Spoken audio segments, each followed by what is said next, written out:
कोविडमध्ये जे काय मुंबईकर आम्ही विसरलो नाही आणि मुंबईकर जनताही विसरलेली नाही. खरं म्हणजे जे काय प्रकार झाले त्याच्यावर हसावं की रडावं हा प्रश्न आमच्या समोर पडतोय.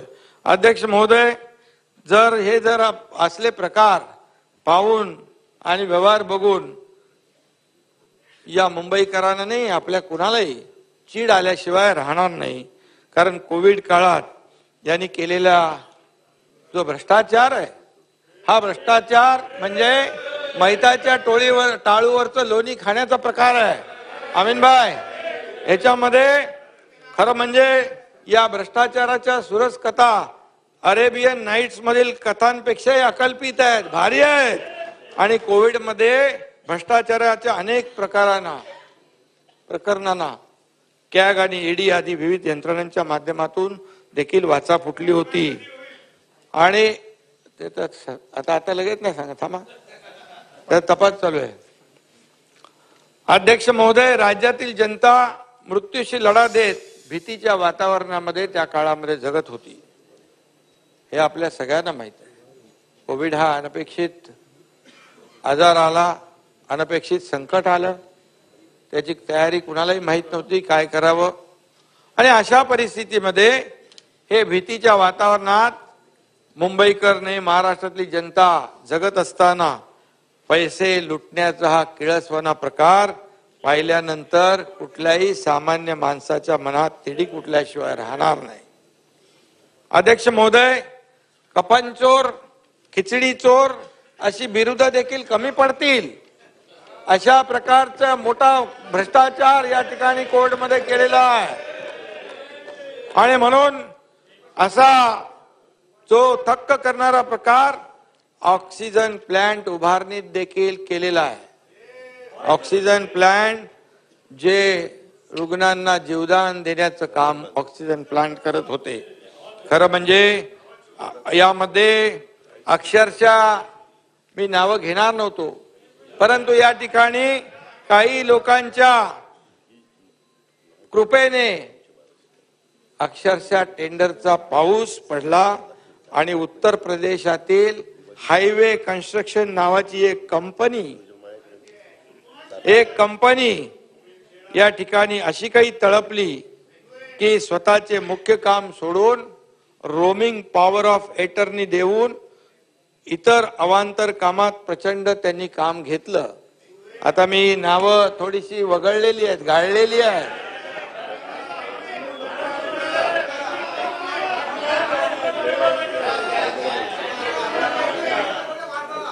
हा,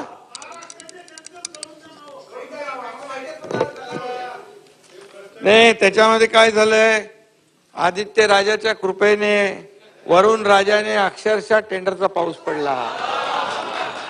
आता ठीक आहे, तुम्हाला तुमची इच्छा आहे ते बोलून टाका, ठीक आहे. कारण शेवटी मी म्हणालो की या प्रकरणातील एक महत्वाचं प्याद जे आहे हा रोमिन छेडा आहे. अध्यक्ष महोदय, या कंपनीच्या सुरस कथांची सुरुवात झाली ती जिजामाता उद्यानातील पेंग्विन प्रकरणापासून. हायवे ब्रिज बनवणाऱ्या या कंपनीला चक्क पेंग्विन साठीचं इन्फ्रास्ट्रक्चर बनवण्याचं कंत्राट मुंबई महापालिकेने बहाल केलं. या हायवे कंपनीने पॉवर ऑफ एटर्नीद्वारे हे काम रोमिन छेडाला दिलं. इथं रोमिनचा पहिला रोमिंग आणि रोमहर्षक प्रवास सुरू झाला. पुढील 4 वर्षात रोमिनला, अध्यक्ष महोदय, छोटी मोठी मिळून सुमारे 270 कोटी रुपयांचा तब्बल 57 कंत्राट देण्यात आली. 57 कंत्राट.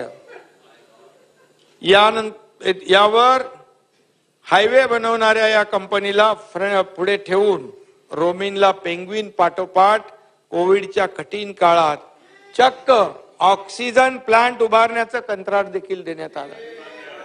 त्याचा काय संबंध? रोड बनवणारी कंपनी आणि पेंग्विनचं काम, त्यानंतर कोविडचं काम कोण आहे? कशासाठी दिलं? बरं, रोमिन छेडा तरी ऑक्सिजन प्लांट उभारण्याचं काम करत असेल अशी कोणाची समजूत होईल, पण गंमत म्हणजे त्याचं बोरिवलीत परिहार डिपार्टमेंटल स्टोअर नावाचं कपड्याचं दुकान होतं. हे वस्तुस्थिती आहे, हे रेकॉर्डवर आलेलं आहे, तपासात आलेलं आहे. आणि कपड्याचं दुकान होतं. हायवे कंपनीला कंत्राट मिळताच 2% पैसे ठेवून उर्वरित सर्व पैसे या रोमिन छेडाच्या खात्यात फिरवण्यात आले. पैशांसाठी मुंबईकरांच्या जीवाशी किती खेळ करायचा याचा तरी विचार केला पाहिजे. एकीकडे माणसं मरतायत, एकीकडे लोकांचे जीव जात आहेत, आणि अशा प्रकारचं काम जी मंडळी करत होती त्यांनी थोडा तरी विचार करण्याची आवश्यकता होती. ऑक्सिजन प्लांट कडून 60 कोटीचं काम जुलै महिन्यात ऑक्सिजन प्लांटचं पूर्ण करणं अपेक्षित असताना प्रत्यक्षात ऑक्टोबर महिन्यात काम पूर्ण झालं. मात्र सदर काम 1 महिना उशिरा म्हणजे ऑगस्ट मध्ये पूर्ण झाल्याचं दाखवून त्याकरिता केवळ 3 कोटी दंड आकारण्यात आला. म्हणजे त्याच्यामध्ये देखील जे काही गैरप्रकार झालाय तो देखील तिकडे तपासात आलेला आहे. ऑक्टोबर महिना धरला तर 3 महिन्यांकरिता 9 कोटी रुपये दंड आकारणे अपेक्षित होतं. प्रत्यक्षात केवळ 3 कोटी दंड आकारण्यात आला. पण इथंच ही गोष्ट संपलेली नाही. या ठिकाणी ऑगस्ट मध्ये बोगस कागदपत्रांच्या आधारे काम पूर्ण झाल्याचं दाखवलं. कारण काम पूर्ण झाल्याचा दाखला दिल्यानंतर याच दाखल्याच्या आधारावर लगेचच पुढचं 80 कोटींचं काम त्याला देण्यात आलं पुन्हा. त्यामुळे ऑगस्ट मध्ये कार्यपूर्ती झाल्याचे दाखवण्याचा जो काही आटापिटा केला होता तो याच कारणासाठी. अध्यक्ष महोदय, ऑक्सिजन प्लांटच्या अगोदरच्या ज्या काही कथा आहेत त्या तर अगदी अचंबित करणाऱ्या आहेत.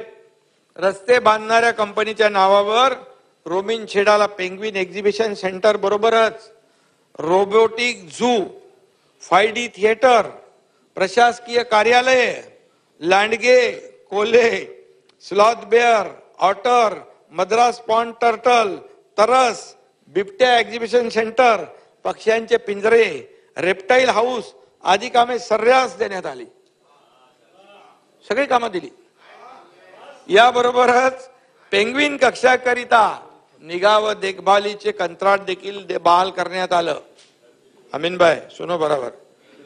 ज्यामध्ये HVAC system, electrical system, life support system, veterinary doctor आणि पेंग्विन करता मासे पुरवण्याचं कंत्राटही देण्यात आलं.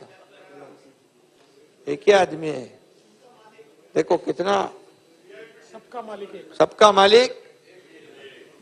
आता काय यावर आपण काय बोलणार. आणि म्हणून जिजामाता उद्यानामधील इंजिनिअरिंग सेवांचेही निगा देखभालीचे काम याच कंपनीच्या माध्यमातून रोमिन छेडाला देण्यात आलं. अनेक वेळा हे काम 1 महिन्याच्या कालखंडाचं दाखवून अध्यक्ष महोदय सातत्याने सलग त्याला देण्याचं काम या ठिकाणी केलं. म्हणजे एक महिना करून त्याचं सातत्य टिकवत राहिलं. आणि या कंपनीला नंतर महापालिकेच्या शाळांमध्ये वॉटर प्युरिफायर पुरवण्याचं कामही देण्यात आलं. पक्षी कक्ष आणि टर्टल पॉन्ड साठी under water lights, filter pump पुरवण्याचंही काम देण्यात आलं.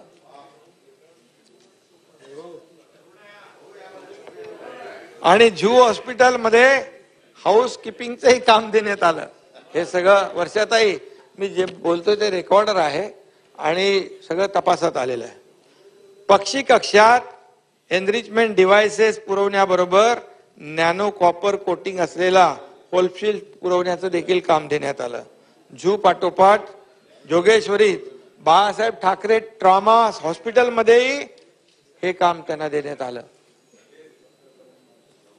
हे कमी झालं की काय म्हणून महापालिकेच्या विविध हॉस्पिटल मधील AC युनिटच्या देखभालीचं काम पण दिलं. वर्सटाईल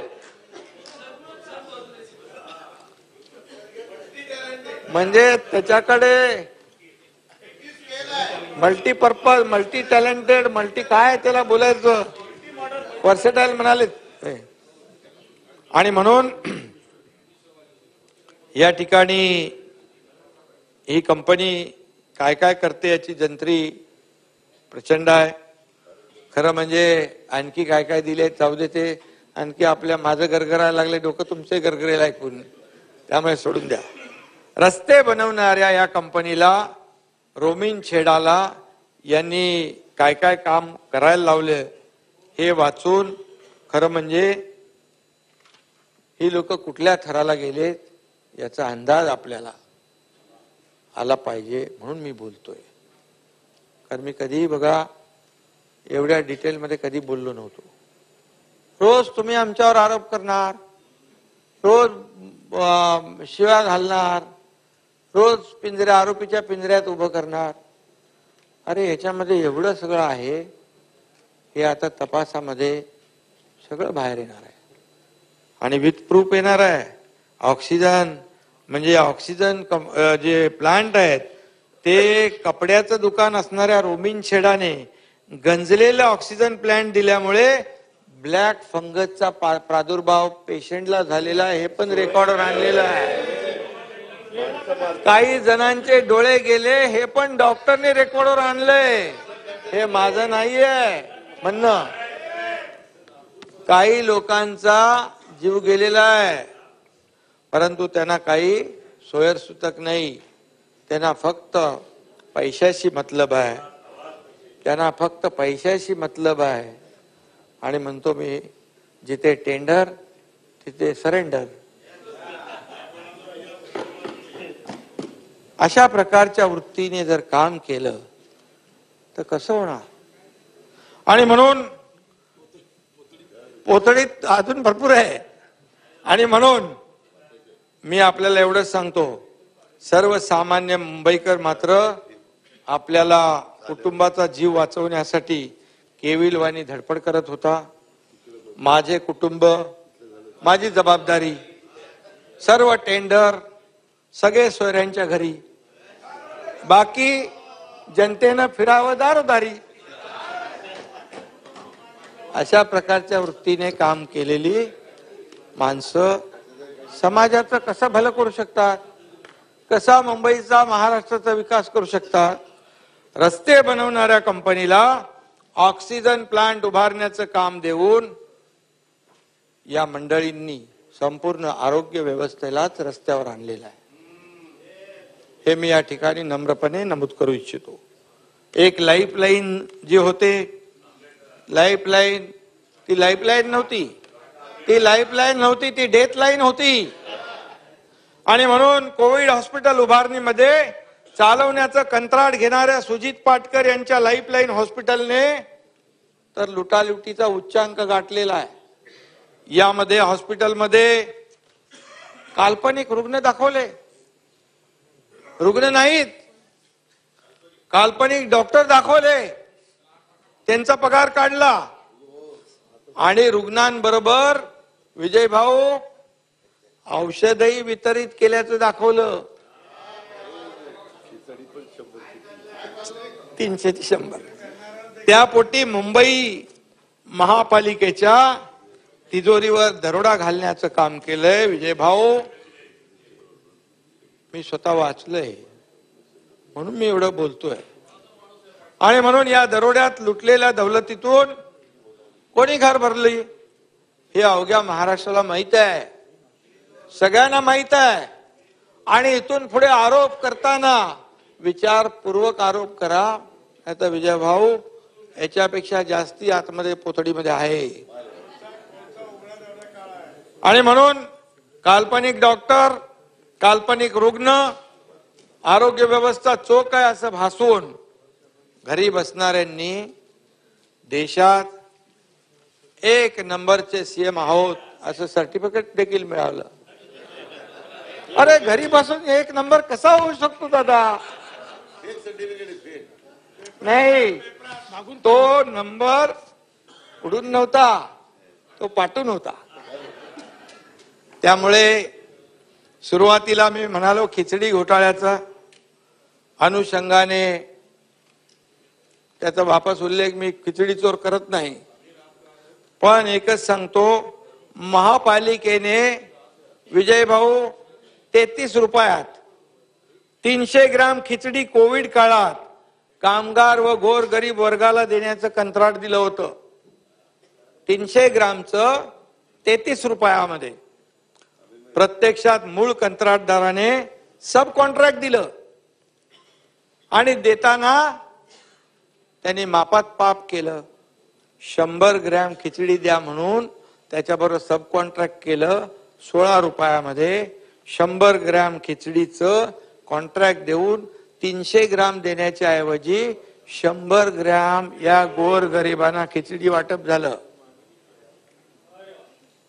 म्हणजे 300 ग्राम देण्याचं कंत्राट, 300 ग्राम त्या ठिकाणी खिचडी द्यायला पाहिजे होती, तिथे 100 ग्रॅम खिचडी दिली आहे. आणि या गोर गरीब कामगार कष्टकरी यांच्या तोंडातला जयंतराव 200 ग्रामचा घास पळवून स्वतःची तुंबडी भरली. नाही जयंतराव नाही. या व्यवहारामध्ये कोणाकोणाच्या खात्यामध्ये किती किती पैसे गेले, चेकने पैसे गेलेले आहेत ते मी आता इथं सांगत नाही, पण ते तपासामध्ये रेकॉर्डवर आहे. कुणाच्या खात्यात किती पैसे, कुणाच्या खात्यात किती पैसे, हे सर्व उघड झालेलं आहे आणि ते बाहेर येईल. सह्याद्री रिफ्रेशमेंट एक हे लाईफलाईन हॉस्पिटल घोटाळ्यातील आरोपी साळुंके, कदम, पाटकर यांच्याशी संबंधित आहे. सह्याद्री रिफ्रेशमेंट. आता खिचडीचं टेंडर भरताना अर्ज सह्याद्रीच्या नावाने, त्यावर कंपनीशी कोणताही कागदोपत्री संबंध नसलेल्या कदमची सही, याहून एक भारी गोष्ट म्हणजे पात्रतेसाठी ज्या किचनचा पत्ता दाखवण्यात आला ते किचन गोरेगाव येथील पर्शियन दरबार या हॉटेलच्या मालकाचं, आणि आपलं किचन खिचडीसाठी दाखवण्यात आलंय याचा त्या पर्शियन दरबारच्या मालकाला पत्ता देखील नाही. म्हणजे त्याचं जेव्हा माहिती घेतली तेव्हा त्यांनी ऍफिडेव्हिट दिलंय की माझ्याशी कुठल्याही प्रकारचा करारनामा कोणी केलेला नाही आणि माझा या घटनेशी काही संबंध नाही. म्हणजे अरेबियन नाईट सोबत आता पर्शियन नाईटच्या सुरस कथा देखील या. हे कोविड कधी झालं, हा भ्रष्टाचार कधी झाला, वर्षातही आपल्या याला पाठिंबा आहे का या 300 ग्रामच्या 100 ग्रामला? या अरेबियन नाईट सोबत पर्शियन नाईटच्या सुरस कथा देखील पुढे आल्यात. आता फक्त आणखी एकीकडे सामान्य माणूस जिवंत राहण्यासाठी धडपड करत असताना यांच्या नोट काउंटिंग मशीन मध्ये मात्र खनखनाट सुरू होता. इकडे माणसं मरत होते, नोटा मोजल्या जात होत्या आणि इकडे माणसं मरत होती. रेमडेसिवीर मध्ये देखील अध्यक्ष महोदय असंच झालंय. महापालिकेच्या वैद्यकीय विभागाचे प्रमुख असलेल्या राठोड यांना भायखळा येथील महापौर बंगल्यावर बोलवून रेमडेसिवीरचं कंत्राट हेट्रो लॅब्सला देण्यास सांगितलं. काय कारण? यासाठी युवा नेत्याचा मित्र असलेला एक पुण्यवान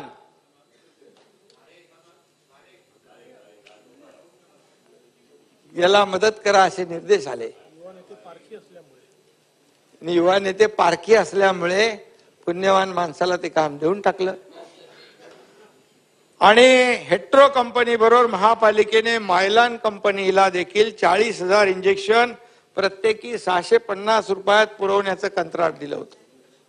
40,000 पैकी 31,000 इंजेक्शन पुरवल्यानंतर उरलेली 9,000 इंजेक्शन पुरवायच्या अगोदर या मायलान कंपनीला 2 लाख रेमडेसिवीर साठी प्रत्येकी 1,568 रुपये दराने कंत्राट दिलं. म्हणजे 650 रुपये एकीकडे आणि दुसरं कंत्राट जे 1568 रुपयाने, या काळामध्ये नवी मुंबई, ठाणे, मीरा भाईंदर या तिन्ही महापालिकांनी रेमडेसिवीर, जितेंद्र आव्हाड यांना माहित आहे, त्यांनी देखील रेमडेसिवीर विकत घेऊन लोकांना दिले. आपण एक दुसऱ्याला मदत केली. त्यावेळेस महापालिकांनी देखील या तिन्ही रेमडेसिवीर महिलांकडून सुमारे 650 रुपयांच्या दराने विकत घेतले. मग इथंच का 1568 रुपये लागले? आणि म्हणून 2 लाख रेमडेसिवीर साठी 650 ऐवजी 1568 रुपये देऊन महापालिकेच्या तिजोरीवर 6 कोटीचा डल्ला मारला गेला. फक्त ही काय कलाकारी कोणी केली हे सगळं माहित आहे. या सर्व पैशाचा बूस्टर डोस कोणाला मिळाला हे तपासामध्ये पुढे येणार आहे.